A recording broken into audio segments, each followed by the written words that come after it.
Today we're going to be doing a basic tutorial and walkthrough of the new control panel outfitted on all the Primo XR series machines. Follow along with me here. So from left to right, in orientation of the bottom buttons, the four main buttons to control your machine, you're going to have your power switch. Okay, this one's going to light up green. This is going to give power to your controller, your VFDs, and the entire machine. Okay, this also acts as your kill switch. So if anything were to happen, hit that button again, it'll cycle power off to the entire machine and also acts as your kill switch. Okay, your next button over is going to be your ignition. All right, your ignition is going to light up red.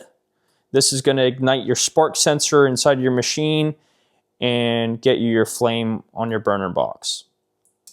Your next button over is going to be your cooler. This is going to light up blue. This is going to activate your cooling fan. On all Primo machines, you can roast and cool simultaneously. It's a great feature to have for production roasters and to really maximize your machine's output. The next button over is going to be your agitator arms. This is going to be the arms spinning in your cooling tray. That lights up white.